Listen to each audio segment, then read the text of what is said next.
Bienvenidos al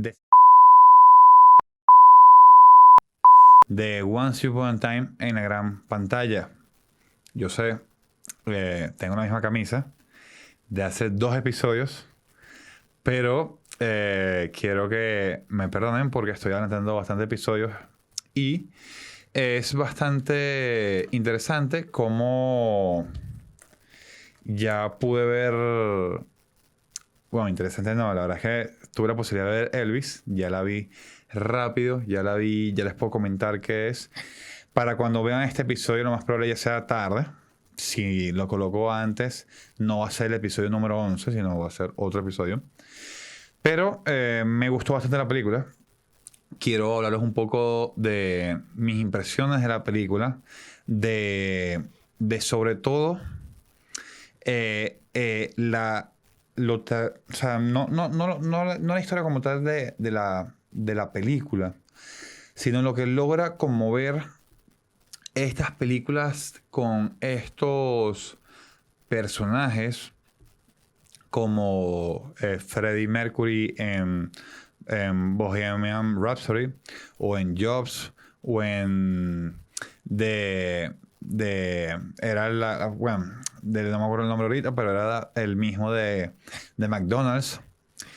Y creo que estas películas tienen la posibilidad de evocar un sentimiento, un poco de nostalgia. Les tengo que confesar que cuando salí la película me sentí un poco triste, más allá de cómo terminó la figura, que es icónica en el mundo de la música y como personaje también, sino que me preguntaba si hoy en día nosotros estamos viviendo o la presencia de un personaje tan significativo como lo fue Elvis en su momento. No sé si han llegado a ver los conciertos de estos artistas como Elvis, como John Lennon, como Michael Jackson, como Elton John también estuvo en una época mala. Son gente que, el mismo Queen, los Beatles, o sea, la gente se desmayaba viéndolos a ellos en vivo. Ese sentimiento, ese amor hacia ese artista me hizo bastante eh, preguntarme si ahorita estamos viviendo una etapa así, si estamos con la presencia de alguien así, ya que incluso me había cruzado hasta nombres hasta Rihanna, hasta Jay-Z, Beyoncé, Madonna, al mismísimo Daddy Yankee, Bad Bunny. No sé si estamos eh, asimilando el nivel de estas personas, ya que, por ejemplo, Daddy Yankee o Bad Bunny, es verdad que a nivel de números tienen los récords más grandes de la historia a nivel de números. Pero por ejemplo, Elvis, Elvis era Elvis. El hecho de que él evocaba un poco de sexualidad, de excitación hasta cierta manera en las personas, era algo único. Creo que mm, no, no, no he visto algo así hoy en día, ¿saben? Salvo un concierto de Travis Scott que la gente se vuelve muy impulsiva, ha habido hasta muertes en esos conciertos. Eh, Creo que no, o sea, a nivel de lo que generó Elvis, que era algo más allá de lo emocional, sino algo de lo sexual, de lo íntimo, creo que no ha habido nadie en este mundo que haya llegado a esos niveles. Sí, hemos visto casos como el de John Lennon, que lo asesinaron por un fan, fue asesinado por un fan, o, o Queen, que en el caso de Freddie Mercury, por sus problemas personales, con su grupo, con su familia. Me parece bastante interesante y quiero preguntarles eso, si ustedes han visto o sienten que hoy en día estamos viviendo una etapa donde exista una figura como lo fue Elvis, como lo fue John Lennon, como lo fue Freddie Mercury, como lo fue Michael Jackson, que evocase lo que evocaron estos personajes, o generaron estos personajes en, en, en la audiencia, en su público. Hoy en día, a mí me cuesta pensar que a mí me generaría eso. Yo puedo decirles que, por ejemplo, si veo a Daddy Yankee o a unos de esos Don Omar o esos históricos, sí me puede generar un poco de felicidad, de impulsividad, pero al mismo grado que generan estas personas, no sé. Entonces, yo creo que me parece, es un tema bastante interesante. Me gusta debatirlo y conversarlo algún día con alguien que sepa de verdad quiero dejarle esa idea y espero que me los dejen en los comentarios que opinan. La vida del icónico de la música estadounidense, Elvis Presley, desde su infancia hasta convertirse en una estrella de rock y el cine en la década de 1950, mientras mantiene una relación compleja con su manager, el coronel Tom Parker. Este tipo, protagonizado muy, pero muy, pero muy bien por Tom Hanks. Les digo que si a este personaje lo llegan a nominar como actor de reparto, a Tom Hanks, va a ir muy, muy fuerte a esos Oscars, ya que desde mi criterio tuvo hasta mayor protagonismo que Austin Butler en la película. Y me parece, bueno, espero que algún día vean la película y compartan la misma idea que yo percibí. La actuación de Tom Hanks fue fascinante. Butler comentó que Elvis tenía más de una voz. El Elvis con 20 años, miedoso, sin nada de experiencia, no era el mismo que el año 77, con más problemas de salud, y fue un reto para su papel. Cuando la mamá de Elvis fallece, a la edad de 23 años, a Butler le impacta porque él también perdió a su mamá a esa edad, y así encontró esa humanidad para representar a Elvis, ya que había visto por medio de varios documentales su relación con la mamá.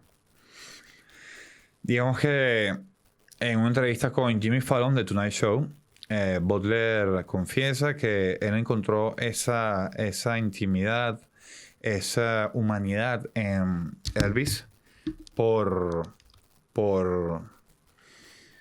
porque su mamá también falleció en la misma o sea, él tenía la misma edad que Elvis cuando su mamá fallecieron. Su primera vez grabando fue en el estudio de RCA, donde Elvis grabó más de 250 canciones y luego manejó hacia Memphis. Memphis es donde se crió este pequeño Elvis, el pequeño Elvis. Es un pueblo de origen africano, está donde tiene muchas tendencias africanas, mucha música de origen africano. Es bastante interesante cómo Elvis, a pesar de ser un hombre blanco, fue influenciado por esta música. O sea, que era bastante... le gustaba bastante el tema.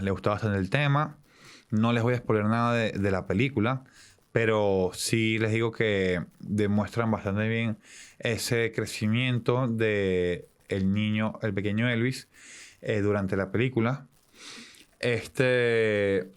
También entre los datos de las películas está que Austin Butler realmente cantó varias de las canciones de Elvis porque las grabaciones no se encontraban en buen estado para ser usadas.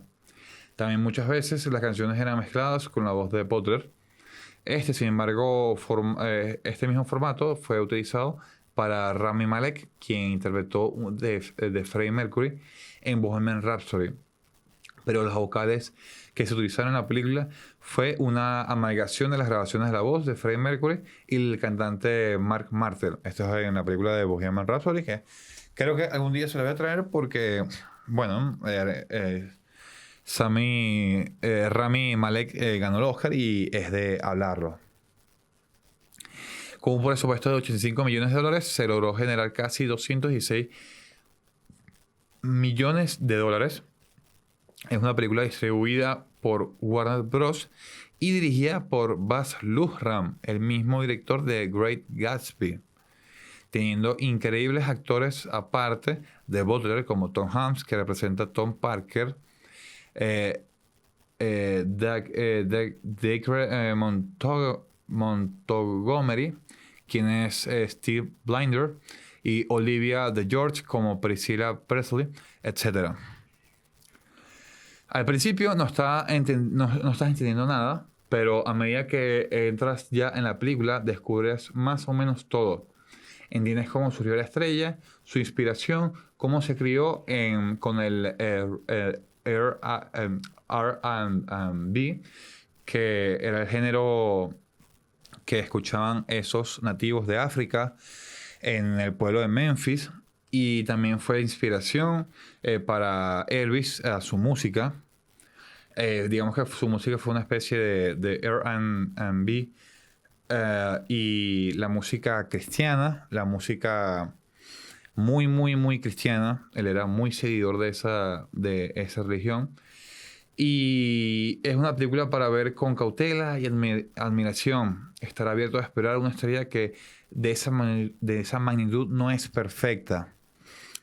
Una de mis críticas de esta película es que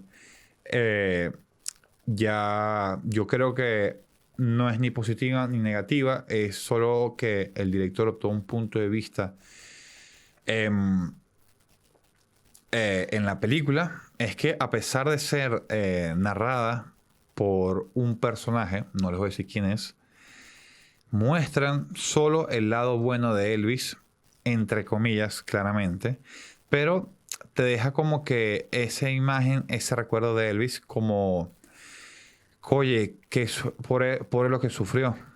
Y la verdad es que si leemos un poco la historia de Elvis, él tampoco era un ángel. Tom Parker se convirtió en el representante oficial del músico en 1955 hasta 1977. Digamos que hasta el último día que falleció Elvis. Durante todo este tiempo, Tom Parker deambuló entre la figura del héroe y el villano. Es verdad que Parker impulsó la carrera del rey del rock and roll en Estados Unidos y Canadá, hasta convertirlo en toda una leyenda. Pero también es cierto que debido a su estatus como inmigrante, manipuló al cantante. Esto, bueno, o bien esto lo van a entender más en la película. Que puede ser un spoiler, puede que sea, dependiendo de cómo lo hayas entendido. Es una película también que abrirá la curiosidad sobre este personaje. El papel de Tom Parker es bastante importante en la película, como ya les comentaba antes. Y no sé si es porque Tom Hanks hace de increíble papel o simplemente es la estructura de la historia, pero para mí puede ser para mejor actor de reparto. Hasta aquí quiero dejar la parte sin spoilers, porque me sería bastante difícil hablar de la película, porque tengo bastantes opiniones encontradas, sin comentarles algo de la película. Tampoco les puedo hablar de los datos históricos del personaje, porque creo que le perderían también la esencia y la emoción y la curiosidad de la película.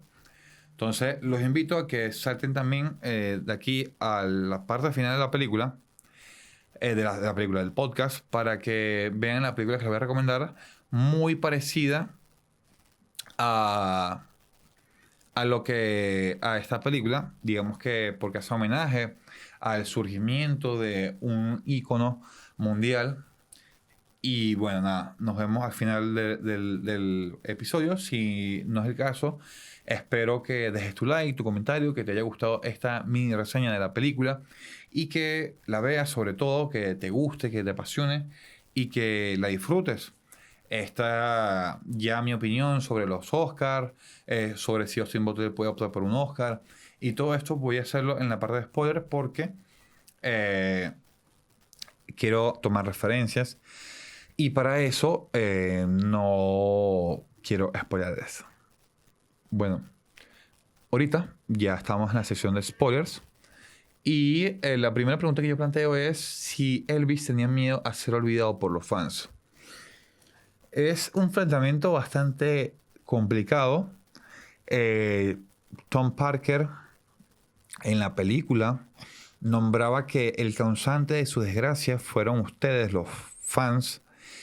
Y yo creo que fue una mezcla de su obsesión por la gente, por la fama, también por el dinero. Hay que estar claro que Elvis en la vida real, él tuvo una época muy fuerte con su adicción a las drogas. Si ustedes buscan su último concierto, es igual como lo recrearon en la película. Él estaba bastante obeso, le costaba bastante hablar, respirar, sudaba bastante. Pero lo que me pareció increíble de Elvis es que el tipo se pudo estar muriendo, pero cuando cantaba, se le iba todo, pues. Dejaba el corazón en la tarima. Y creo que era demostraba bastante el amor que tenía por lo suyo. Desgraciadamente, por las cosas que vivió su representante, Tom Parker, no fue elaborando más canciones, pero según los colocaba en la película final, ustedes lo leyeron, es el artista con más discos vendidos en toda la historia. Y es fascinante como un hombre que falleció en el año 77, es decir, ya han pasado 70 años desde su muerte, y sigue siendo el number one en eso. Por eso le dicen el rey del rock and roll. Entonces, yo creo que era una mezcla de que se dejaba llevar por la adrenalina del escenario, esa cultura en la que se crió, en la que le decían la serpiente negra. También influenció bastante en el carácter y en el estilo de su manera de ser y de ser de músico, de cantante. El hecho de que Tom Parker haya descrito cuando vio a Elvis por primera vez como un hombre alto, peinado, con un buen peinado, una voz increíble y un poco afeminado, te deja mucho de qué hablar. Te deja mucho de qué hablar. No podemos decir que Tom Parker era un bruto, porque para mí este tipo fue un genio en el aspecto de que sabió exprimir el todo a Elvis, pero abusó de él. Abusó de él, lo maltrató, jugó sucio a sus espaldas, y creo que hoy en día también estamos viviendo estos mismos ejemplos eh, en la vida real. Elvis vivió sobre las sombras de Tom Parker y las mentiras de él. Creo que también el hecho de que alimentaban a Elvis, alimentaban el aspecto de dinero, de mujeres, le dan todo lo que él quería a cambio de las mentiras de este hombre, de Tom Parker. Y es bastante preocupante cómo él se dejó manipular. También la muerte de su mamá significó bastante, ya que dio el primer paso, tanto, podríamos decir, para el crecimiento y ya verlo a Tom como una especie de papá. El hecho de que él haya ido a la milicia, muchas fuentes comentan que era una especie de truco de Tom Parker para darle más marketing a su nombre. Y haya regresado como el niño americano, una especie de que estaban vendiendo. Yo sí creo que que él sí hizo negocios con el gobierno, Tom Parker, para, para vender la imagen de Elvis, pero no sé hasta qué punto era real el hecho ok, no morí, o sea, lo que les quiero decir es que decían, o sea, hay fuentes que dicen que Tom Parker incluso tenía tratos con los propios del gobierno para que no ascendieran a Elvis por si le daba lo que era quedarse ahí. Y ahorita, ya estando él en la milicia en Alemania, creo que en el año 69 aproximadamente, él decide... No, no, 69 imposible. Fue en el año 50 y tanto que él tenía veintitantos años porque su mamá murió a los 23 y eso fue mucho después o sea, de la muerte de su mamá. Y ahí fue cuando conocí a Priscila en la película. No sé si es que yo me equivoqué y no habré escuchado, no estuve atento, pero Priscila, su esposa, cuando la mujer con la que se casó, en la vida real tenía 14 años. Elvis, Elvis se había enamorado de una mujer de 14 años eh, y no sé si hasta qué punto era hija de un general. Creo que sí, es verdad. Pero o sea, él tenía 24 años, su Priscila tenía 14 años y hay varias fuentes que te dicen que Elvis era abusaba de estas mujeres, de que le gustaban bastante el rollo de mujeres menores de edad. No sé a qué se debe esto a nivel de familiares o su crianza, pero sí es verdad que si Priscila tenía 14 años en ese momento, era bastante preocupante. También comentaban de que Priscila no era su primer novio, ni su último. Y era como todo esto te lo tapa la película. Nada de esto te lo dice. Dice que fue un amor y se enamoraron y fue lindos por siempre. Hasta que se separaron. Pero realmente ellos estuvieron juntos. Él era, aunque sí hay fuentes que dicen en su defensa que la gente del sur de ese momento, las mujeres, por ejemplo, se casaban con 13 años, con 14 15 años, y era bastante común en esa época. Y eso es lo único que veo que pudiese defender a Elvis de estas acciones. Pero sí es verdad que tanto los abusos que no se le comprobaron, pero sí tuvo bastante denuncias, eran preocupantes. También Diladudit era la droga favorita de Elvis. Si la escena donde ella le dice que son estas pastillas y todo esto, está obsesionado a esto, esa es la Diladurit, la droga favorita de Elvis, una película que no mostraba lo peor de Elvis. Durante la película no nombraron un hecho muy relevante en su historia, es que en los titulares de la prensa salía que tenía Elvis en el maletín. Y claramente decían que él se volvió como que presidente o representante de la DEA o un aspecto de esos bastante vinculados con las drogas. Era porque él estaba llevando las drogas a donde él fuese en su maleta y de ahí él se drogaba. Y era bastante preocupante cómo él fue entrando en este mundo, en este círculo vicioso.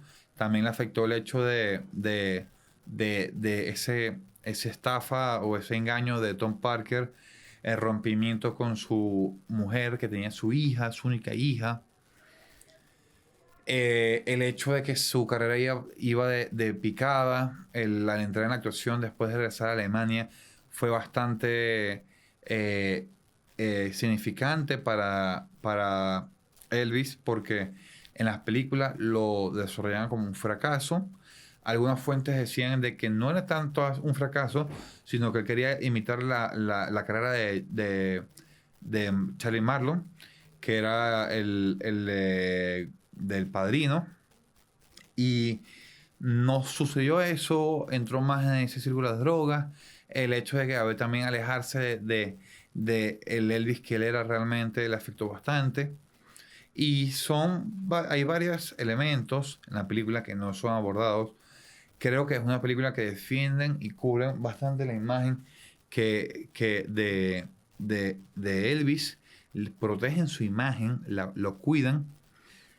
Y, y creo que eso hay que tenerlo en cuenta. No salimos de la película de que, oye, le pasó porque se drogó, sino porque salimos de la película como pobrecito Elvis. Sin embargo, creo que en la vida real no era tan pobrecito, ya que no era un santo de tal. Él era millonario, estuvo también en la quiebra, se drogó, estuvo mal. No fue fácil su vida. Creo que todas estas consecuencias fueron pagadas con la muerte suya a tan temprana edad, con 40 y tantos años. Y es bastante triste como una estrella que pintaba para muchísimos años. Imagínense, si tenía en ese momento, si murió con 42 años, en el año 77, podríamos decir que para el sol de hoy en día estuviese vivo, con un poquito más de suerte. Capaz para los años 2010 él estuviese vivo, ya con ya 70, 80 años, pero tuvo una vida muy corta, eh, tuvo su buen peak y se hizo rico de un día para otro, básicamente. El hecho que haya tenido tantas canciones escritas y elaboradas por él es fascinante. El doctor Nick tuvo bastante que ver por esto porque lo que he estado leyendo que Elvis atendía todo lo que le decía el doctor y estoy segurísimo que el doctor estuvo bastante influenciado por Tom Parker. El hecho de que Parker fuese un convicto que se hacía llamar por Tom Parker y él era de origen holandés era bastante significante. Eso fue una de las cosas que más me impactó en la película, ya que estábamos, él ya, eso o sea, justificaba el hecho de que no saliera del país. Elvis era por eso, porque perdiera las riendas Tom Parker perdiera las riendas de Elvis. Y yo creo que esto fue lo que, digamos que lo que generó la pérdida de la carrera de Elvis. Las drogas, Tom Parker. Ustedes me preguntan quién fue el causante de todo el deterioro de la película, de la historia de Parker. Yo puedo decirles que fue de Parker, no, de Elvis, estuvo entre él mismo y Elvis y Parker. Aunque él fue estafado, le quitaba todo lo que él ganaba, el 50% se lo llevaba a él. Yo no me imagino las millonadas que debió ganar Parker. El hecho también de que él fuese un adicto a las apuestas y derrochara todo su dinero por apostar y todas esas ideas es bastante relevante. Y creo que es preocupante que la gente, los artistas hoy en día no estén al tanto de esto. Y bueno, yo creo que eh, eh, ya les he dado bastante información para, para, para que investiguen más de él, de su historia. Lo que me impactó más fue cuando él dio su último show. Él estaba, o sea, le tuvieron que agarrar el micrófono porque no podía hablar, no podía respirar. Pero cuando se sentó en el piano y empezó a tocar y cantó, fuese como si no le pasara nada. Y eso fue lo que más me impactó de la película, como de su vida, porque lo investigué y también fue así. Y días después murió. Y fue increíble, la verdad que fue increíble. La película es bastante buena. Sí es una película para que Austin Butler ganase el Oscar, porque si pudo ganar Malek como Freddie Mercury, yo estoy seguro que puede él también ganar, habría que la competencia. Y para cerrar, quiero recomendarles la película de Jobs. Es El hombre que revolucionó el mundo. Es una película de 2013 de director Joshua Michael Stern. Y el actor es Ashton Kutcher. Es una película que a mí me fascina, la verdad. Me encanta. Y en 1966, Steve Jobs, que había dejado de estudiar y había viajado a la India, pone en marcha un nuevo proyecto junto a su colega Steve Wozniak. Ambos revolucionaron el mundo con la invención del ordenador Apple, desde el garaje de los padres de Jobs. Hasta aquí dejamos el episodio de hoy. El episodio, bueno, no le voy a decir número porque no sabré cuándo publicárselo. Eh, Espero que les haya gustado, espero que les haya dado motivación a seguir leyendo sobre Elvis, sobre estas películas y que hayan ido y espero que vayan al cine también a verla si llegaste a este punto. Si tienes un representante, cuídate de ese representante. Y hasta entonces, dejen su like, compartan, suscríbanse y nos vemos en el siguiente episodio. Bye.